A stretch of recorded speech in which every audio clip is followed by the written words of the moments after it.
is Joy News Prime. You're welcome to another edition of Joy News Prime, where we bring you all the news that's news here in Ghana and beyond. My name is Israel. Coming up, Electricity Company of Ghana downplays claims by the Public Utilities Regulatory Commission that defects with its billing software are to blame for complaints of overbilling by its customers.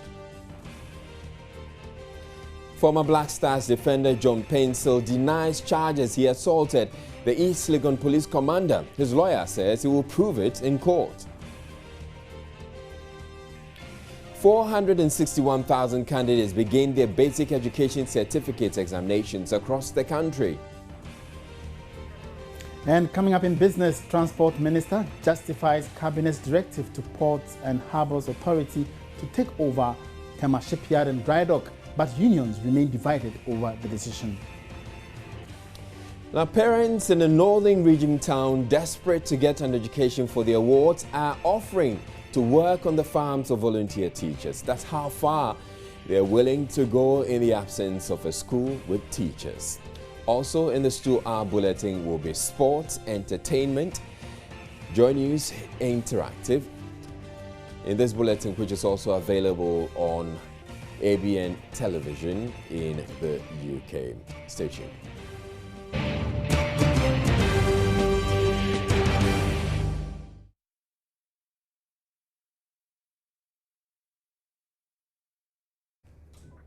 Now, former Black Stars defender John Pencil is denied assaulting a police officer as claimed in charges brought against him by the police. His lawyer, Kojoga Dawudu, told Joy News after his client's appearance in court on Monday that Mr. Pencil did not assault the Legon District Police Commander DSP Emmanuel Basintale and that he'll produce evidence in court to back his position. The footballer is said to have slapped the commander in the right eye last month following an order for his arrest, but his lawyer claims he's innocent. Joy News' Raymond Aqua was in court and brought in father's report. John Pencil appeared in court today wearing a black shirt, jeans trousers, and his trademark mohawk haircut. He looked calm in the company of his lawyer, Victor Kojoga Dawudu, and 2 other gentlemen. Throughout proceedings, Pencil remained silent. But in court, his lawyer began a robust defense of his client, particularly refuting allegation that he assaulted a police officer. Last month, the ex-Ghana international found himself on the wrong side of the law, charged with stealing, offensive conduct and assault on a police officer. Pencil's wife filed a complaint. An argument led to a punch in the right eye of the Legon District Police Commander, DSP Emmanuel Basintale, during interrogation. DSP Basintale, being an interested party, stepped aside to ensure transparency in the investigations. The prosecutor did not come to court with a docket, hence a delay in the start of the substantive case.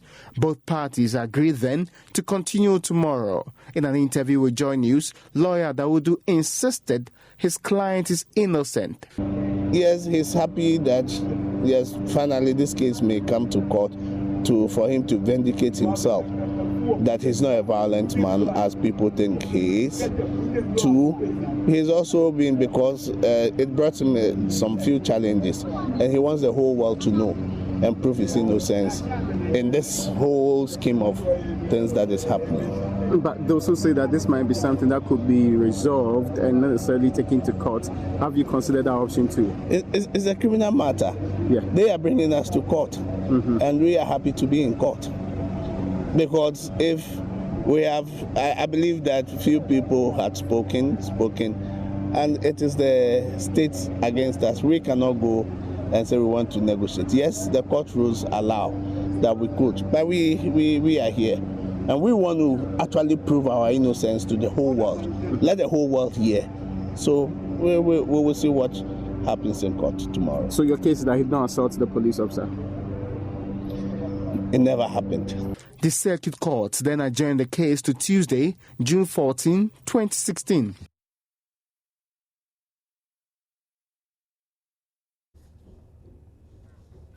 More than 461,000 candidates around the country on Monday began their first external examinations. The basic education certificate examinations will, to a large extent, determine whether they make it into the senior high school. The candidates from 14,267 public and private JHS wrote the English language papers 1 and 2, as well as religious and moral education on day 1. Joy News' Derek Akosam visited some centers this morning and has come through with this report. For the past 9 years, they've been working at this. They've been learning and studying. They've gone through all the systems of education they have to go through just to get to this point. Today, they begin the 5-day journey towards transitioning from the junior high school to the senior high school. I am at Kotobabi 1 Junior High School, one of the centers here in Accra. I want to speak to the students, find out for them, are they anxious? Are they really prepared? I would also want to get the thoughts of the teachers on this as well. It's the first day for you to write the BEC. Are you anxious? A little bit, but I know that with faith and the learning, we will be able to pass. Your first paper is today. Which paper are you writing? English and RME. How prepared are you for the exams? I'm really prepared because it takes determination and faith in God and learning. And with the support of the teachers and my parents, I know that I'll pass. Are you ready to go through these exams? Yes. Tell me how prepared you are. Yeah, I'm prepared because I know that we have finished all the syllabus and we have studied hard and we are well prepared to write the exams today. At times you would study hard and all of that, but when you get in there and you panic a little bit and then you lose sight of all that you've learned, you think that's not going to happen to you too? No. Composition, comprehension, which one do you think would favor you? Or is going to favor me. So you are poised? Yes. Great. Let me speak to the teacher as well. You've been training the children for a while now, and this morning I can see that you are here to give them the moral support to go through the papers. You want them to make you proud, right? Oh, I know. They will definitely make me proud. What are some of the preparations you took them through? No, the important thing is that you, as a teacher, you must complete the syllabus. And we make sure we've done that. I always psyche them that this is nothing. They should take it as a class test, not even a mock exam. Class test and relax. Thankfully, they are even writing at their own compound here. They are not moving to any other place so that we say acclimatization and these things will disturb them. So I always come to psyche them. It's not anything, it's class test. Sit down, relax, and write. From what I can see, you have taught the kids well, and you hope that they get you the needed results. But how would you feel if the unexpected happens? Well, I would take it to be part of the hazards of the job. They've spoken about faith and the fact that they know God is on their side. Did you teach them that as well? Well, I teach English language, but I know their RME teacher taught them that. So action in addition with faith, you are gone.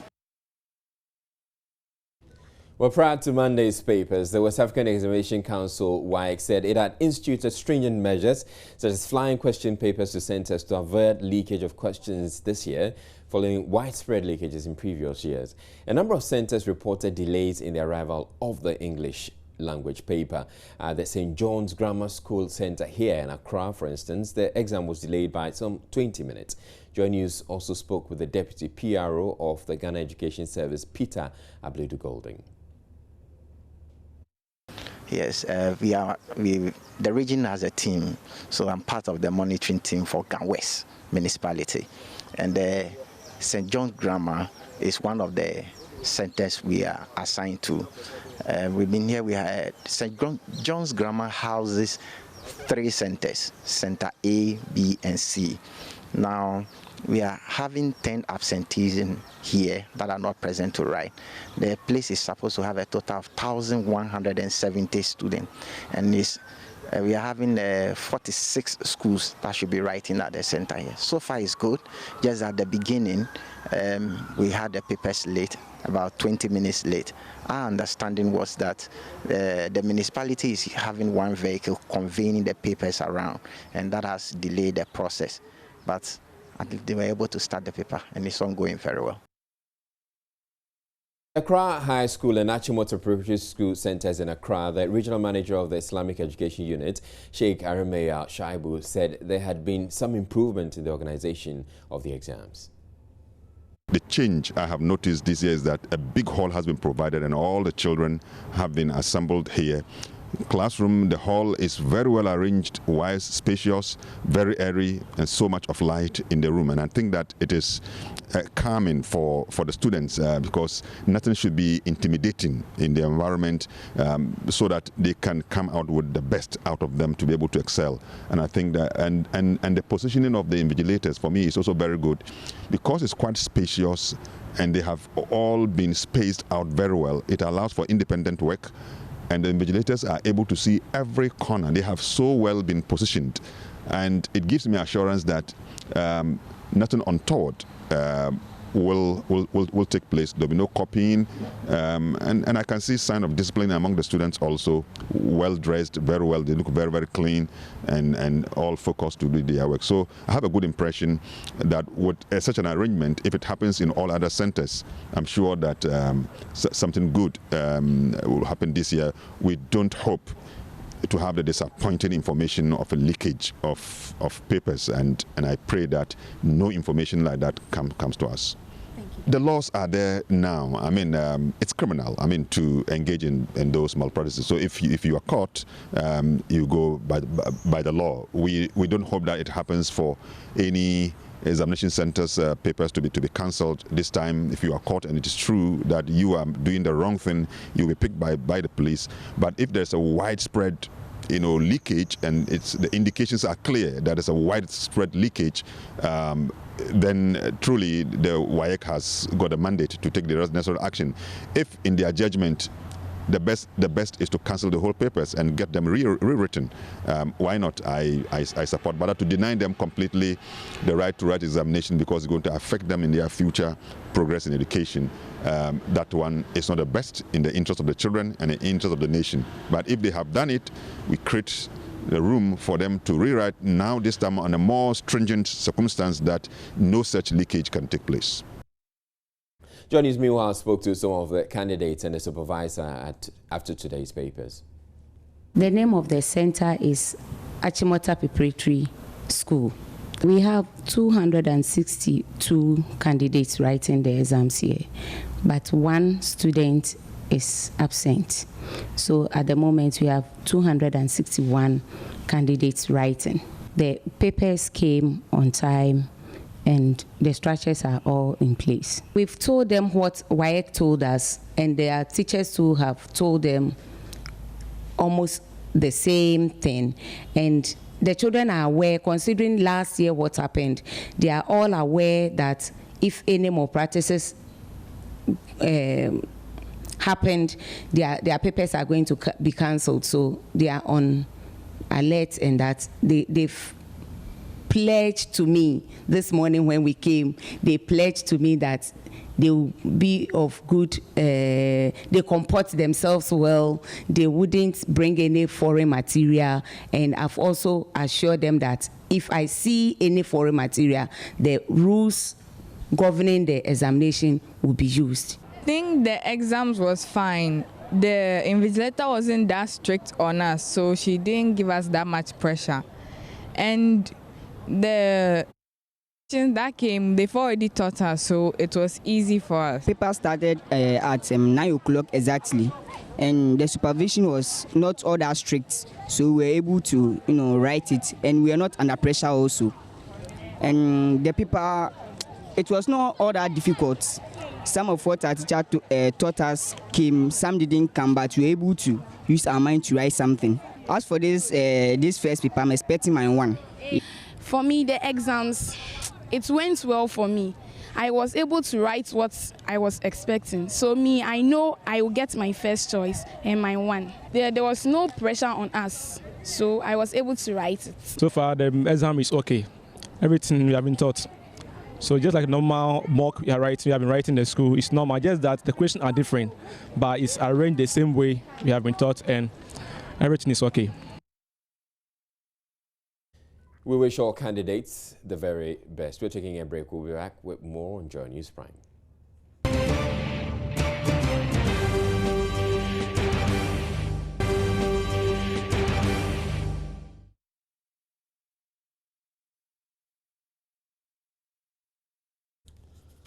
Welcome back to Joy News Prime. The Electricity Company of Ghana says it has resolved all issues identified with its new billing software, blamed for the widespread overbilling of customers. The Public Utilities Regulatory Commission, following the complaints, directed the power distributor to suspend the use of the software until the issues are resolved. But the company has downplayed the PURC's assertion that the software is deficient and responsible for the anomalies. The managing director, in a video statement, explains the complaints made are typical of any new system that's introduced. Robert Jamna said that nearly 8,000 complaints represent just a fraction of the 8.5 million bills issued since May last year. In this system, there are bound to be some initial challenges. ECG is not different. When we roll out fully the CMS, these initial challenges also surfaced. There were some anomalies in some of our bills to our customers. Now, ECG has since that time not relented in its efforts to ensure that these billing anomalies are resolved. Since the inception of the CMS in May 2015, we have issued about 8.5 million bills. And out of this, about 7,823 had some billing anomalies. Out of this total, 4,050 are yet to be resolved. We have resolved about 3,000. And we are giving the assurance to all our customers that we are hopeful to resolve all these anomalies by the end of June.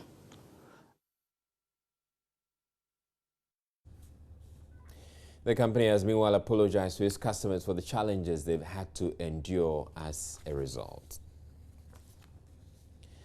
The Tema Metropolitan Security Council is collaborating with National Security and the Interior Ministry to stop encroachment on the Sakumono Ramsar site. The move is part of measures authorities believe should help avert floods in the metropolis.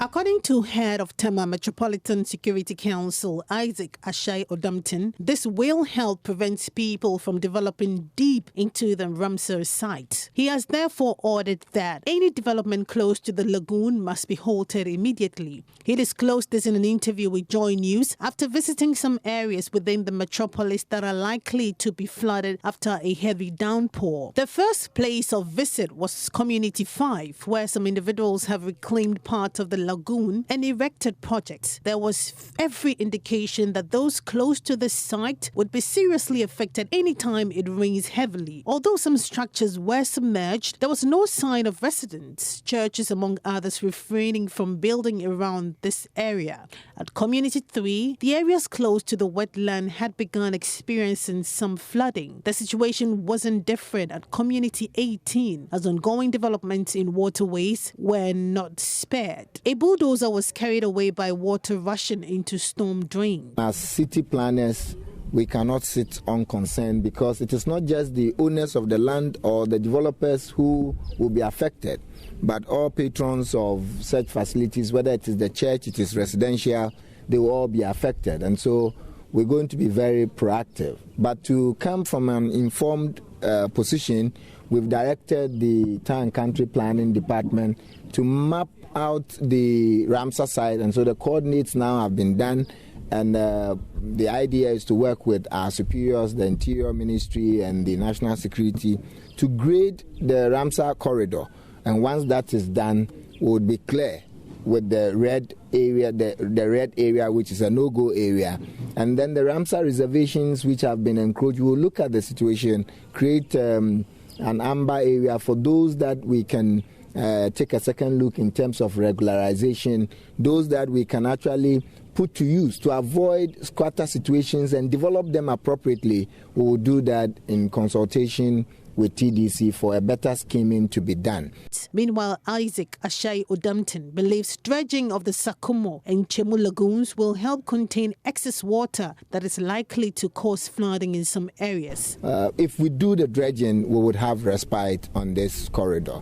It's also very clear that we have to take a second look at the engineering of the culvert that carries water from the lagoon to the sea. That culvert appears to be challenged. And so we have to look at the engineering of that as well. These activities, if well executed, I'm very sure we'll be doing ourselves more good than harm. But in the immediate, all people who have been stopped from reclaiming, we expect them to comply. Anyone who doesn't will let the law take its course. Number two, all the people living in the low-lying areas in squatter settlements, for now, with the onset of the rain, we appeal to all of them to relocate. We expect all those in communities 3, 5, and 6 who are living in the low-lying areas to relocate, because the rains have started and we don't want casualties. And finally, we expect this dredging of the lagoon to happen so we can contain this. Isaac Ashay Odampton used the opportunity to console the family of Shalom Chira, who was carried away by water at Community 1 Site 7 last Thursday. May I use this opportunity to extend our condolences from the Metropolitan Security Committee and the Tema Metropolitan Assembly to the family of the young girl, the 2.5-year-old girl who was carried away by water. Our heartfelt condolences go to the family. But the point is, in these times, we expect that parents would keep their children under their umbrellas and under their shelters. If you allow a child to go out, you cannot be safe. So we advise parents to hold their children in times like this. Tema Metropolitan Assembly and Tema Development Corporation are expected to meet immediately over permits issued to those who have built in waterways, among others. Kwame Yanka's report for Joy News. You're watching Joy News Prime. We're taking a break, but still to come with the bulletin. Parents in the northern region town, desperate to get an education for the awards, are offering to work on the farms of volunteer teachers. That's how far they're willing to go in the absence of a school with teachers. We'll be back in a bit. Stay tuned.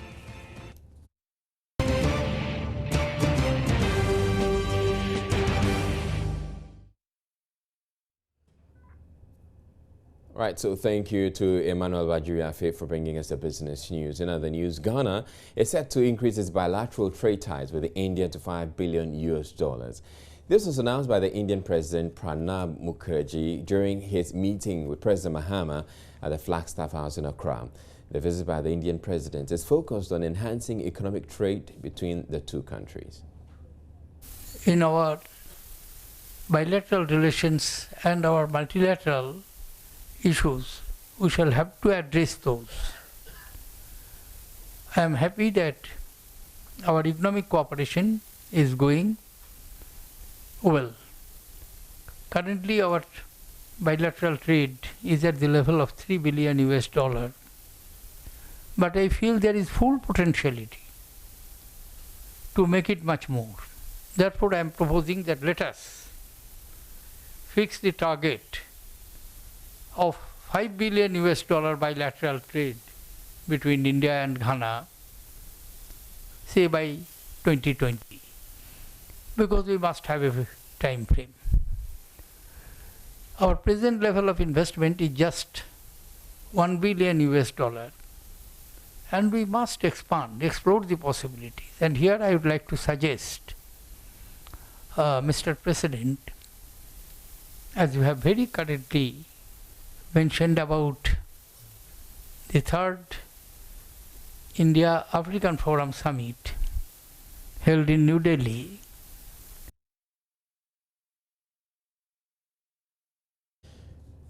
President Mahama also lauded the Indian community for their enormous contribution towards investment in Ghana's economy. He says such trade investments of over the years provided jobs for many Ghanaians. If this first visit by a certain Indian president to Ghana will not only deepen the friendly relations between our two countries, but will also deepen our economic cooperation and collaboration. I wish to reaffirm my confidence in the strong beneficial ties that exist between our two countries, and I hope that this visit and the discussions and the agreements that we will sign will strengthen relations even further. I want to assure that Ghana will continue to work with India to overcome the global challenges that confront our two nations and the rest of the world. Lawyer for Christopher Kombian, the 16-year-old boy who was brutally assaulted by two military officers in Tamale in the northern region, says he's anxiously awaiting some closure on the matter. Speaking to Joy News after an interview session with investigators at the Commission on Human Rights and Administrative Justice, the human rights lawyer, Francis Javier Sosu, said he expects nothing but a strict and deterrent recommendation from SHRAJ after the session, which is expected to continue on Wednesday. I consider this as a major offense that requires a major penalty. So we are only looking forward to make sure that they get appropriate sanctions for what they did. One, to reassure the public that the public is safe and military men will not be going about molesting, ordinary civilians on mere allegations. And then secondly, to rebuild confidence in the public, in the military themselves. And then thirdly, to deter other military men from, going about, misbehaving as these military men did. So it will be important that there will be some conclusiveness given to this case. How crucial is this interview session? Well, it is very crucial because, in law, hearsay evidence are inadmissible. There are only some circumstances that hearsay evidence could be admissible. All that we have heard over the years is what people have said about what they saw, what they witnessed. But what we did today is for the victim himself to narrate to SHRAJ what happened to him, what he himself saw, the kind of traumatic treatment he was subjected to. In fact, and today's account actually brought out very serious and interesting angles to the story that we never knew, and for me it is very interesting to know his personal account that he gave today, and which I believe is going to be borne by the eventual conclusive report that SHRAJ will be bringing out to the public.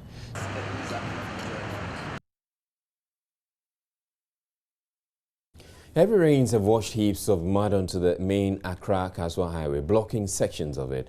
The partial blockage caused heavy traffic at the toll booth end of the highway Monday morning. Angry residents and motorists who were caught in traffic for long periods say the problem has persisted for years, accusing government of turning a blind eye to the issue.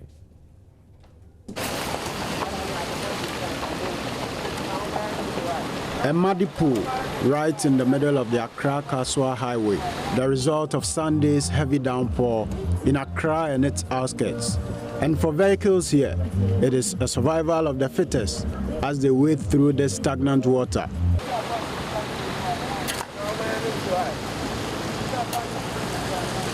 A few meters away, the whole stretch is covered with mud, making the road impassable. A section of the road was blocked, causing a heavy traffic buildup.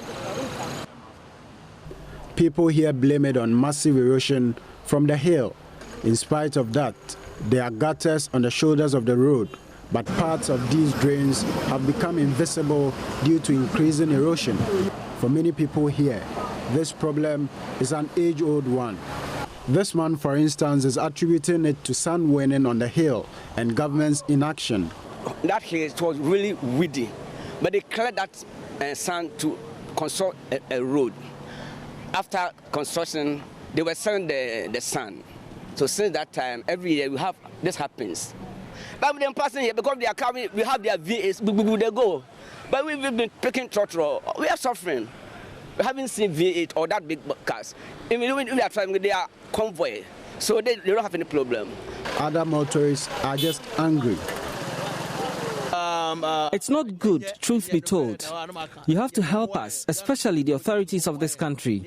Help us to repair the roads so we can all go to work. All the prominent people in the country use this route. How do they feel when they use the road in this state? Please repair the roads for us so everything can move on smoothly. It's from the hill because of the raining and the erosion. So it has choked the gutter. So we need the government to come and help us. They want a permanent solution instead of what they describe as the weak measures put in place to deal with it.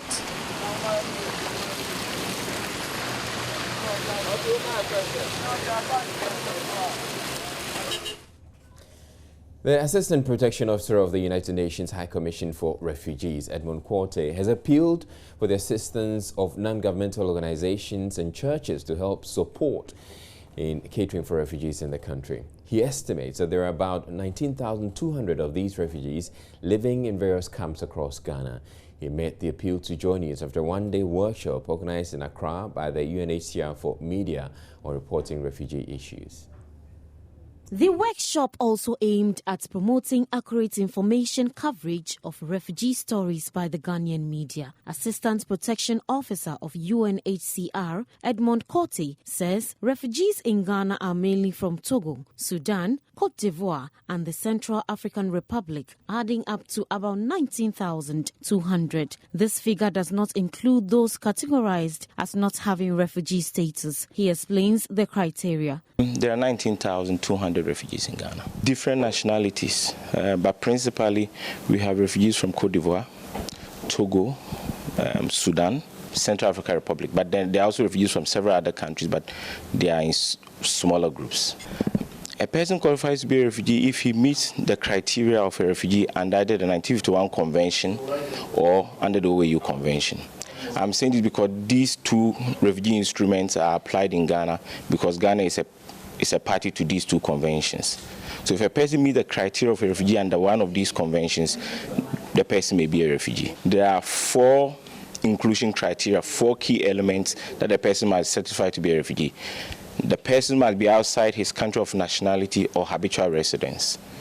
I'm saying habitual residence because some people do not have citizenship of any country, but they may have been living in a particular country or state habitually for a certain period. So perhaps one of the single most important elements is that the person must be outside that country.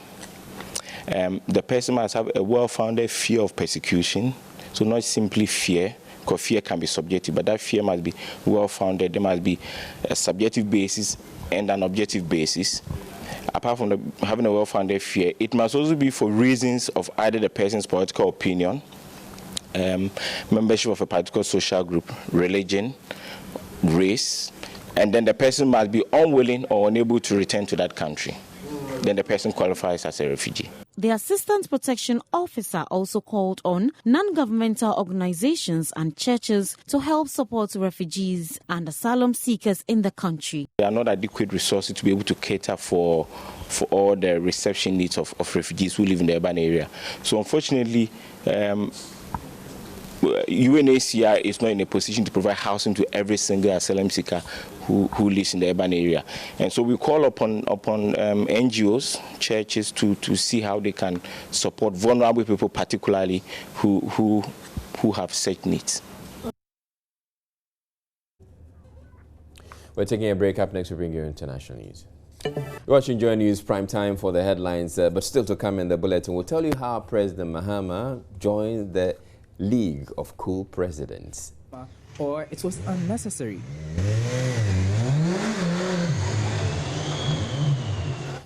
Right, but the Electricity Company of Ghana has downplayed claims by the Public Utilities Regulatory Commission that defects with its billing software are to blame for complaints of overbilling by its customers. Former Black Stars defender John Painshill denies charges he assaulted the East Legon police commander. His lawyer says he will prove it in court. 461,000 candidates begin their basic education certificate examinations across the country. Transport Minister justifies cabinet directive to Port and Harbours Authority to take over Tema Shipyard and Dry Dock, but unions remain divided over the decision. That's in business.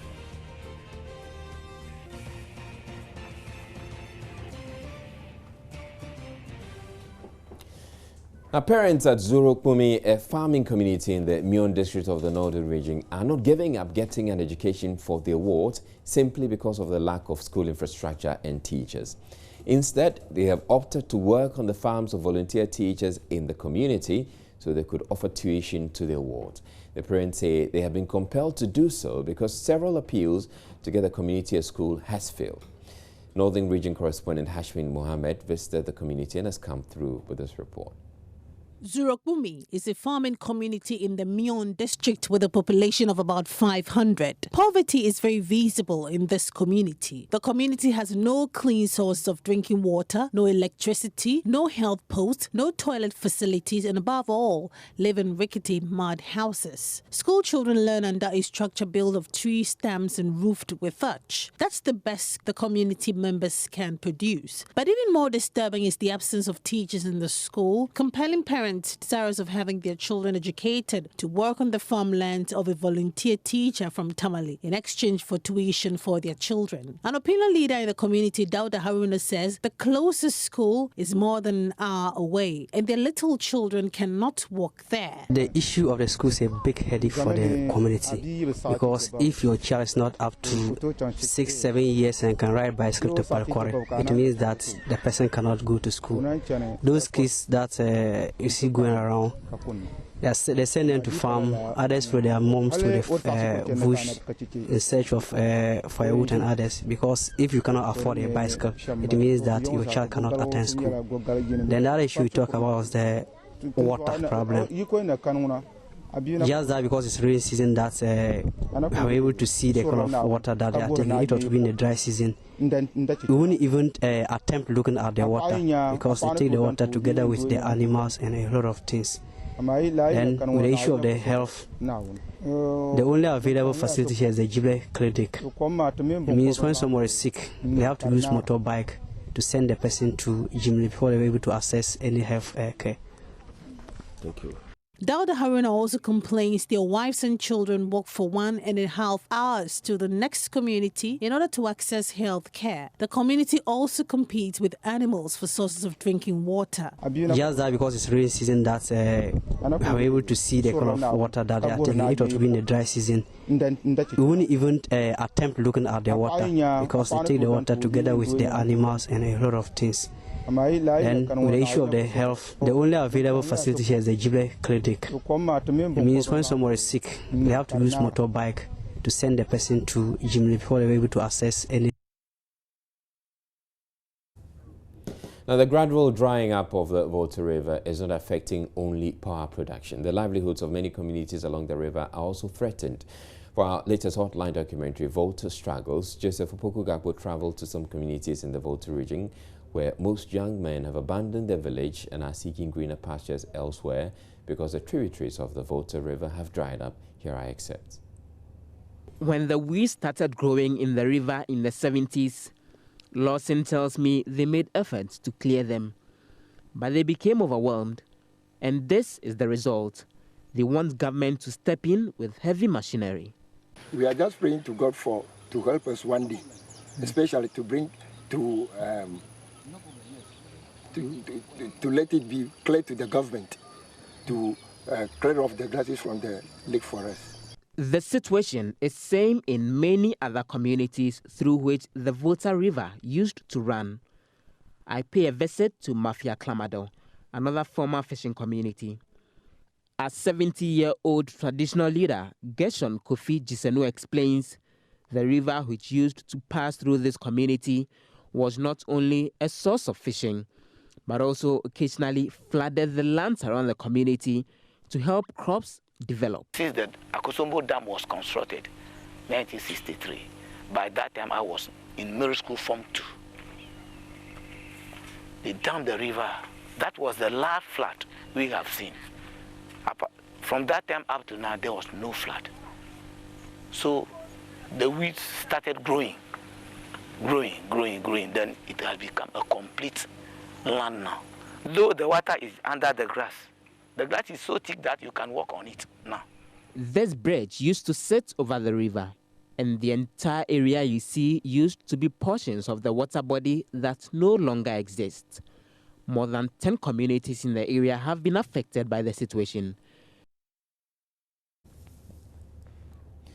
Meanwhile, the Environmental Protection Agency says it will need at least $4 million to clear aquatic weeds that have grown in the Volta River, destroying the livelihood of some residents in the communities along the water body. The forage has completely taken over several tributaries of the river, making it impossible for fishing activities and transportation of goods and people on the water body. Speaking with Joy News, head of the Renewable Resources Department at the EPA, Carl Fiatui, says drastic measures need to be taken to address the situation. Partly they contribute to the reduction of the volume of the water. The second thing is that they are providing refuge for the snail host of the bilharzia worm.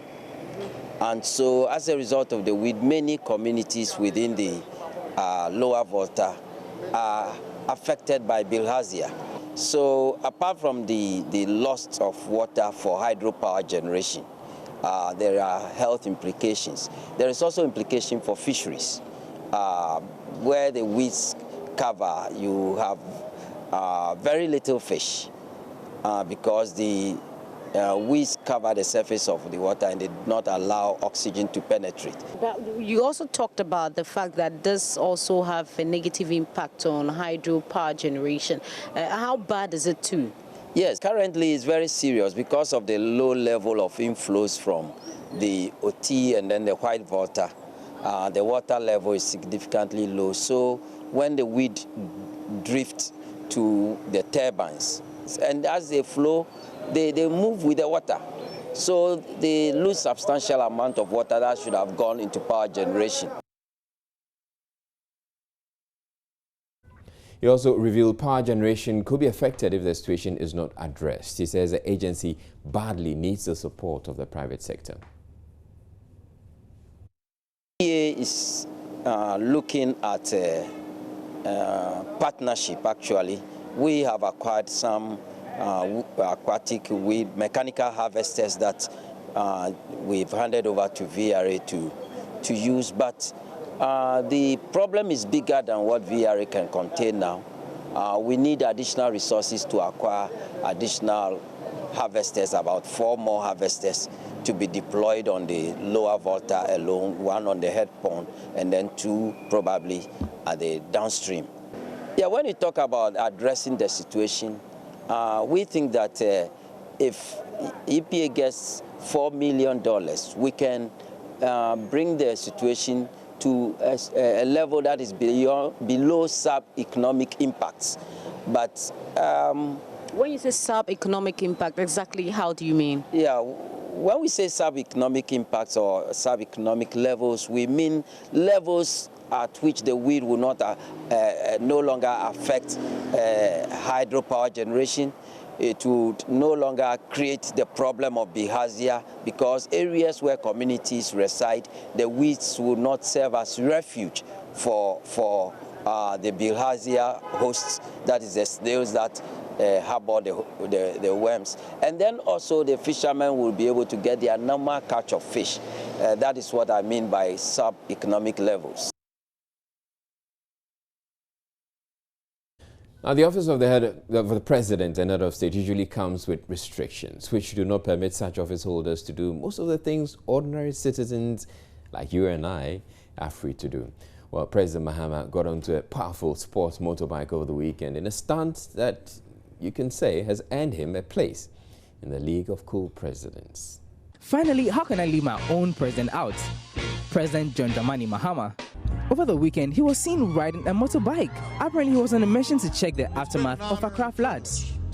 So, do you think this is a populist move by President John Mahama, or it was unnecessary?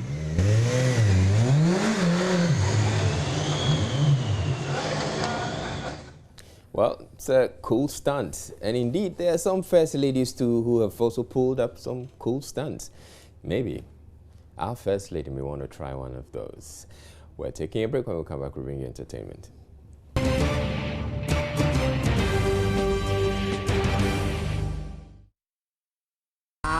Airtel, the smartphone network.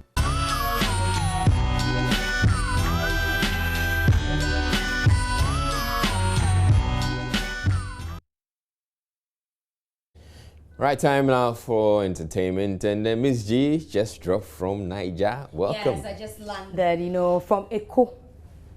Oh, where is that? Eko is Lagos. It means the city.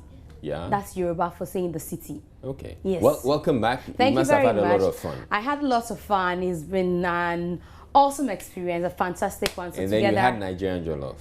Oh my goodness! Don't take me there. Don't take me there. Okay. No, so I don't want to remember. It's all that about one. the AMAs. It's all about the AMAs, the African Movie Academy Awards. Yes, it came up on Saturday. But let's start first with our arrival at Port Harcourt, because it happened at Cross River State's capital, Port Harcourt. Right. It was a star-studded one. We arrived safely. Let's see. But at the same time, there's something about AMA. Most times, some artists, you don't get to see them in like maybe 1 year or probably over a month. But AMA brings everybody together. Have you been nominated? I was for then, but not now. Today, so today you're going to have fun? Yeah, fun, yes, and I'm happy. These are the kind of things we're looking forward to. I mean, you get opportunities apart from movie festivals, you meet movie makers like you get to talk, discuss something better with yourself, you get to know each other better. Guys who are nominated, who are doing well from other African countries, I can say, hello guy, how you doing? 13 nominations for the AMAs. Now, how do you feel about that already? I mean, terribly excited. You know, I'm really hoping. We've got some of our casts here that we're nominated for the Best Up-and-Coming Actress. We've got the Best Supporting Actor right here behind me, Joseph Otsiman. Yeah. You know, it would be amazing to win some of these. And it's great to be in Nigeria. It's my first time in Port Harcourt as well. So I see. We have some of the cast. I know we've interviewed you before, but we are now at the AMAs. How does it feel like for you? It's good. I mean, I just realized I was on the same flight with Olu Jacobs. Yes, that was awesome, right? We're in the same flight with them. It's good. It's good. It's good. I was the casting director for the first ones. Okay. And then my movie that I shot in Ewe was also nominated as Best Film in African Language. Called Daggers of Life, or Agbepaku Meheo. Okay. Yeah. So. The first time I'm hearing a thing like that, how does it feel like that a local dialect is being nominated for an international award? Yeah, it feels great and amazing. Volta region in Ghana coming up with the first, not very first, but there are some movies in Volta region, but this being picked by the AMAs and then it's in the news. It's great. The experience is great. Right, so Volta region representing. So that was our arrival. Now, the evening came, because we arrived in Port Harcourt on Saturday morning, and by 8 o'clock it was all set at the Obiwale International Conference Center in Port Harcourt. Everything went down. Red carpet started. So here are highlights from the event. Honorable Minister for Information, Dr. Lai Mohammed, who presents the best Nigerian film, Beyond Blood. Even the old Sani would not recognize her. The winner is Dry, Nigeria. And the winner is Disewe Zisabu. Tell me sweet something. I will collect it on her behalf because she was a stunning, stunning co-star, and I congratulate her.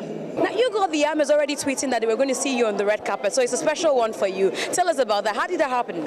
I don't know. Maybe I just, got a bad recognition from the AMAs. It's just me and what I do. You know, as much as I can, I communicate with my fans, those who listen to me on radio. So I just, updated that I'm coming to the AMAs, and then my colleagues also, my fans actually, got interaction with me and all of that. And then I woke up in the morning, I think this morning, and then I had the AMAs tweeting at me that they looking for to see me on the red carpet. Whether we like it or not, we're one. And, when we tell our stories through our movies, we still promote the fact that we're one. So for me, it's something I really, really love. Even as we have come here for AMA Award, it is an attestation that we are doing well in Africa. AMA is the first in terms of glorifying, appreciating the efforts we are making. There is one who is part of the jury. The award ceremony has ended. How do you feel about it? I feel great. It was a nice being working with a great jury. It was a nice evening, and I'm convinced that the best films won. So it's never easy. Sometimes you hesitate. There are many films, but we had a good year this year. All right, so there are some highlights from the event, but Ghana picked 3 awards. We had 3 awards. We had Best Cinematography, we had Best Director, and then we had the Best Costuming as well at the AMA Awards. We spoke to the winners after the award, but the local dialect movie didn't win, so we spoke to all of them. So winner and loser. It's not just 3. We had Best Director, Best Cinematographer, and Best Production Design, which are like the most artistic, part of the film. Fantastic ones to win, amazing ones to win. I'm so proud. I couldn't be happier with the results. This is your first movie. No, that's my second movie. It's your second production, and it's winning 3 awards already. Looks promising for you. We're so happy that the film is actually getting the recognition that it deserves, and it's not about us. It's about every time that we win anything, it highlights the problem with witchcraft. Children being accused of witchcraft out there. Are you disappointed? No, I'm not. It's the nomination alone is a big recognition, and then I appreciate it so much. So I'm so grateful to God for everything. All right, so that's Nana Obriyebwa, the director of the movie, and then the producer of the movie, Nick Laurie, speaking about The Cursed One. That's the title of the movie that picked 3 awards at the AMAs. Now, let's go to the Lifetime Achievement Award, or Achievers Award. Now, 2 people had this award, but one was a pair. So, Olu Jacobs and his wife, Juke Silva, picked 1 award for Lifetime Achievers. And then the fine boy of the Nollywood industry, Richard Mofed Damijo. Everybody calls him RMD. What God has joined together, let no man put asunder. It is in recognition of their contributions to Nollywood and cinema and African films that the African Movie Academy Awards honors them this night with a Lifetime Achievement Award. Congratulations, Mom and Dad.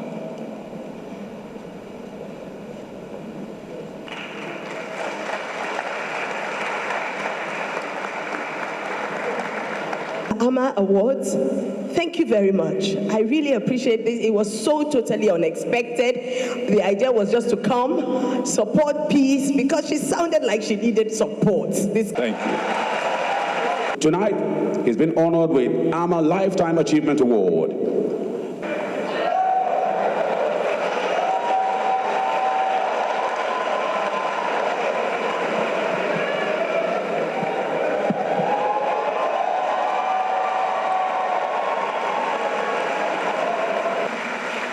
This one goes to every child that is born in an unknown street in Warri, in Port Harcourt, in the Niger Delta, in Zamfara, anywhere you are.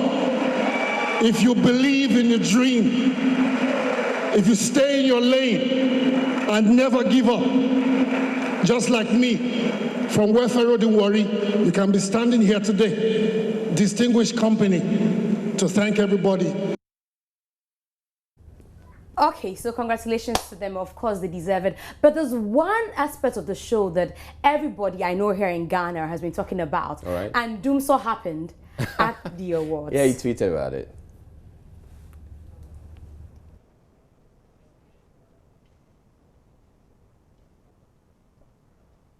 Please wait.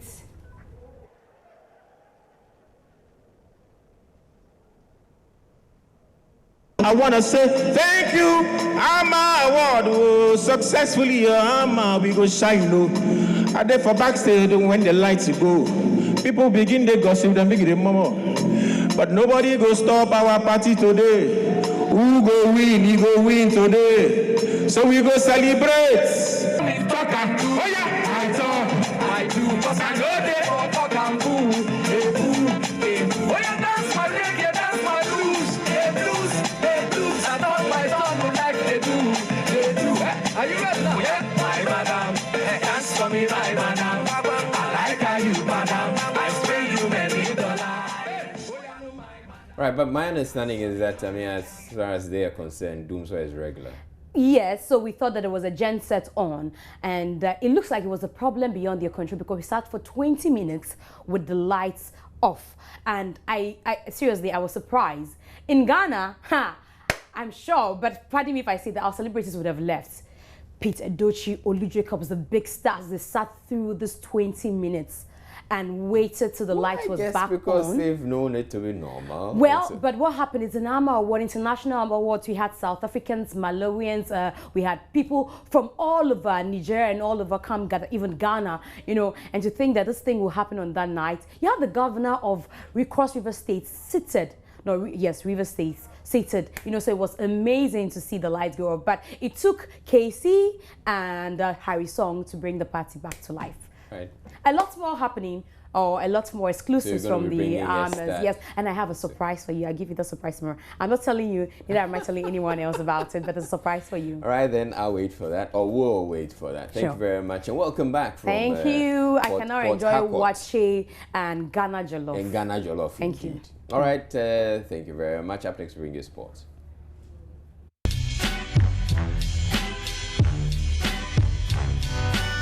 Entertainment news was... Right, so there's so much going on as far as footballing is concerned in the European Euros. The European Championships. In the European Championships. But whilst at it, here in Ghana, we're told that former Hearts of Oak player is dead. Yeah, has passed away. We heard this afternoon that at the Kolebu Teaching Hospital, he had been complaining for a while about throat and chest pains, and he died of cardiac arrest. Yure Asante, the former Hearts of Oak midfielder, very talented. He played with Mahatma Otu, Obed Ansah, and a couple of others. He passed away. He was 24. Wow, that's terrible. Yeah. Very young. Very, very young, yes. May he RIP. May he rest in peace indeed. And that's where we begin on a somber note here on the Sport on Pulse, on Prime. Hi, I'm Gary Al Smith. Urea was said to have complained in the past few weeks of not feeling too well. He had been training. Actually, last Friday, we understand that he went to training and trained for just 10 minutes and went back home. He went to hospital. Today, he was rushed to the hospital, and he never came back. So this is a story on myjoyonline.com. Let's have a look at it. Now, Uriah was a graduate of the University of Ghana, very well-educated player who spoke very well. A lot of journalists remember him for his good interviews he used to give to the media, and he used to be an offensive midfielder after suffering a cardiac arrest. Now, the tragic incident happened this afternoon after he was rushed to the Kolebu Teaching Hospital, and his cousin Adolf Jima confirmed the tragic news to Kumasi-based Ash FM. And the University of Ghana graduate had 2 seasons for the Phobians, where he became one of the mainstays of the team before, if you recall, unceremoniously he left to seek greener pastures in North Africa with Etoile du Sahel, and then he went to the Gulf region as well. May he rest in peace. In more football news, the Ghana Football Association boss, Kwesi Nyantakyi, has confirmed investigations into match fixing allegations. There have been some concerns expressed about allegations of match fixing. Last year, the GFA received a letter from FIFA to investigate claims or allegations about match fixing in a match between Liberty Professionals and Bechem United. This year, in matches involving Bechem United and Chelsea and Diana Stars and Bechem United, we have also had complaints of suspected match fixing allegations, and we have set in motion a process to investigate and unravel the mystery surrounding these allegations. And so the warning I gave out is that people must beware. If anybody is involved, you must be careful. If you are not involved, beware and stay away from it. Because if you are involved, you will be caught. We have employed secret investigators, and they will unravel the people behind it, and then they will be exposed and punished accordingly. But Hearts of Oak board member Frank Nelson is in the news. He has revealed that the club will soon form an under-17 team. Hearts are known to have had the Auroras. However, it's not been too productive. The conveyor belt has not worked in preceding years and in the last couple of years. So this may come as welcome news to Phobians. It's been long. We all know that most of our sources in the past came from the youth departments. I mean, we all had the time of Dr. Nyahotamaklo when he was able to disband the senior team and brought all the boys from the junior team to be able to don the jersey of Accra. So we all know the impact of those small boys or those young boys at the field. So, and it's an area we have ignored for some time, and it's like going back to your love. So we're realizing that that's costing us. The cost of recruitment in terms of being to have exchange programs is equally a problem for us. We are not having a youth department, and we have sat and said, no, this is going to help us a lot because we need to build a team that will be able to sustain this. And how do we sustain it? We cannot keep jumping from one club to another, trying to seek talent. Most of the talents we're supposed to have bought from other clubs have not yielded result to Accra. So we can. Speaking of talents, one of those who has been brought up in the Black Stars in the last couple of years under Kwesi Appiah was Richmond Boakye Adam. And with Ghana qualifying for the African Nations Cup a couple of weeks ago, the player based in Italy says he would like a place in Gabon. Well, I think this season was not good or was not great like how I expected. I wanted to achieve more, but unfortunately, injuries didn't let me achieve whatever I wanted to achieve this year. But as they said, whatever has happened has happened. You need to focus and think about the future. This season is coming to start, so I'm preparing for next season. What do you mean by you're preparing for next season? Are you changing clubs or you want to continue on? I'm preparing and I'm training very hard to blow this season. This season I'll blow like crazy. The Nations Cup is around the corner. Oh, I'm there. I'm not boasting, but I'll be there. I'll blow like crazy. Amazing. Meanwhile, his Italian-based counterpart, Kwadwo Asamoah, who has been strongly linked with Chelsea, says he's ready to join the Black Stars after returning from injury. For the Black Stars, I'm ready to come back. I've spoke with the coach, the president, and most of the people at the GFA. Just hoping to come back very strongly and then join the team. It's just that for the past 1 year, I've not been playing consistently. So I will be very happy to join the team as soon as possible. Are we going to get you for the Nations Cup? Yeah, if everything is good, if there's no injuries, I'm always ready and then be with the team. And tell me. So Kwadwo Asamoah there. Meanwhile, in the European Championships, there's a game currently going on. Let's check out what's going top of their group. You can get more on the Euros on all our platforms. In tennis, Andy Murray has reunited with his former coach, Ivan Lendl, and this is the man who led him to his Wimbledon titles and all. And a lot of people are hoping he can do it all again.